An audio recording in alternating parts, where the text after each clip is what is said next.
você queria. Batman versus Superman. Tá aqui, ó. Batman, você está pronto para convocar? Então vamos lá, Batman. Convoque ele. Grande Serrão, tudo bem? Vamos trabalhar, Superman. Vamos trabalhar. Meu super amigo querido, Marco Antônio Costa. Pô, como é legal estar aqui com você hoje. Para essa super fase nova do Braddock Show, Braddock Entrevista, hoje conversando com você, para a gente falar de coisas que você com certeza nunca falou nos programas, nem nas redes sociais, porque nunca dá tempo, né? A gente só fala dos outros, nunca fala da gente, né?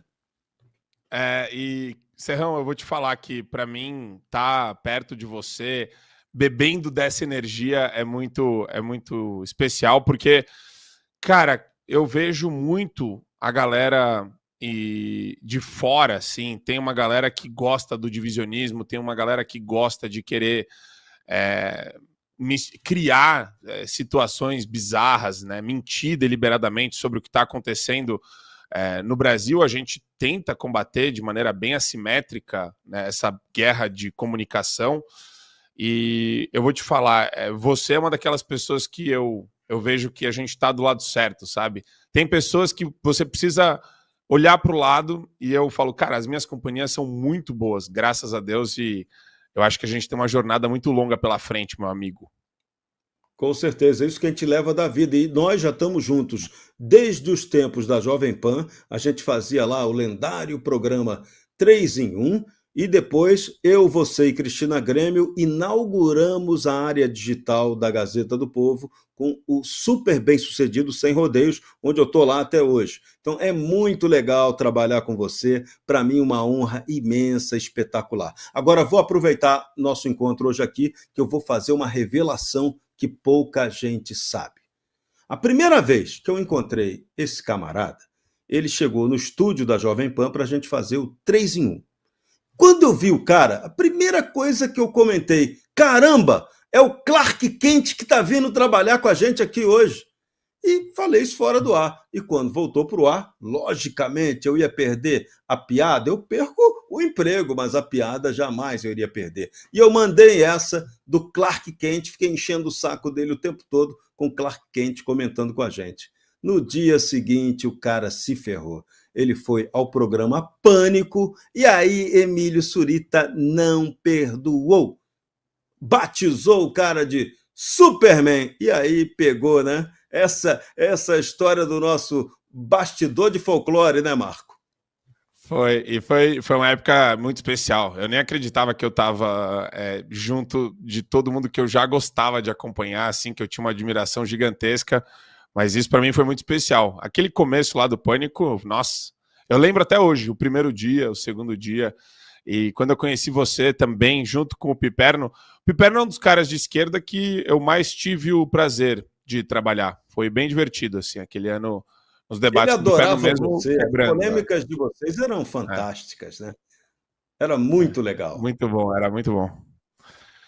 Agora, Marco Antônio Costa, eu trouxe você Manda. hoje aqui para a gente falar do Marco Antônio Costa. Quem é Marco Antônio Costa para aqueles que não conhecem?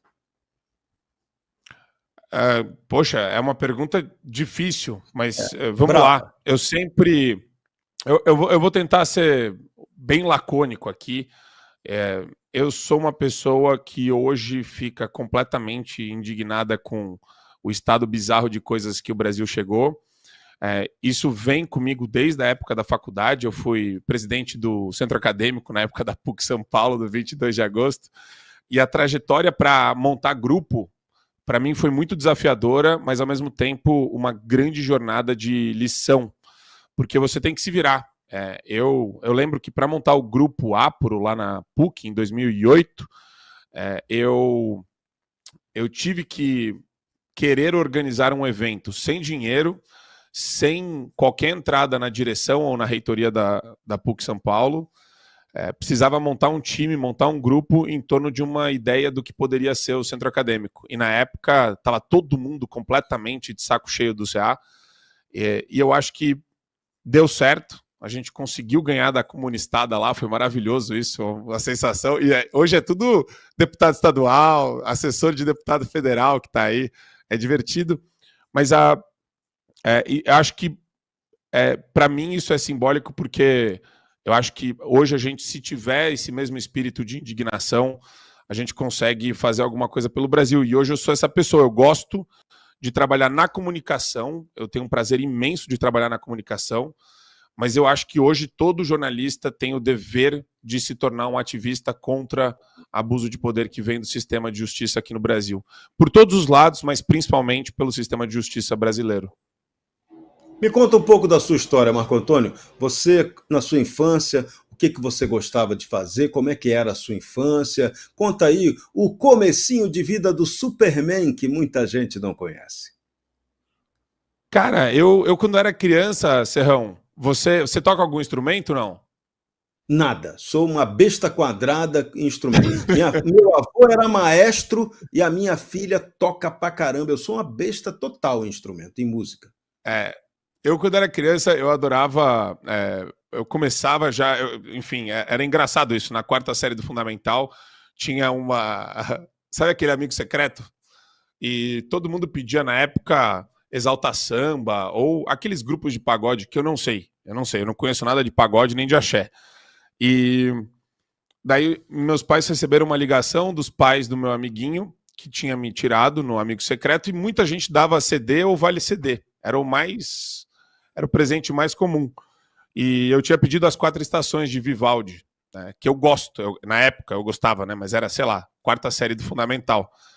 E meus pais, eles ficaram impressionados, né, porque eles não sabiam nem onde comprar isso daí, onde é que eles podiam sugerir para comprar. Daí eles perguntaram para mim, eu falei, não, é verdade, eu queria o CD. E depois disso eu quis começar uma carreira no piano.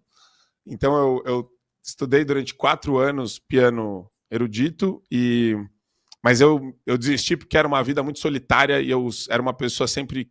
Eu queria me socializar, eu queria falar com as pessoas que estavam em volta, e na época, antes do vestibular, eu era completamente seduzido por aquelas séries. Você lembra das séries da Sony de advogados nos tribunais? Sim. Que nem Law and Order, tinha todas essas séries muito legais. E eu adorava o papel do advogado corrigindo a injustiça, né, que estava lá. Então, por meio da oratória, o cara conseguia persuadir um júri de 12 pessoas, né? Nos Estados Unidos são 12 pessoas, aqui no Brasil são 7.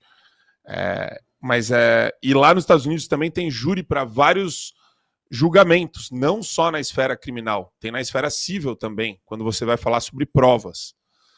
E eu fiquei fascinado por isso, entrei na faculdade de Direito, passei na quase 10ª lista da PUC São Paulo, né, rodou bastante, porque eu era novinho, né? Então eu não tinha... acho que eu não tinha me preparado tão bem para o vestibular assim, mas deu certo. Entrei na PUC e a PUC, a primeira semana de aula, tinha greve dos estudantes com os funcionários e o corpo docente. Numa Isso faculdade... na faculdade particular? Caramba! Particular. E a galera estava falando sobre a possibilidade de bloquear a entrada na universidade com as mesas e cadeiras que tinham nas salas de aula.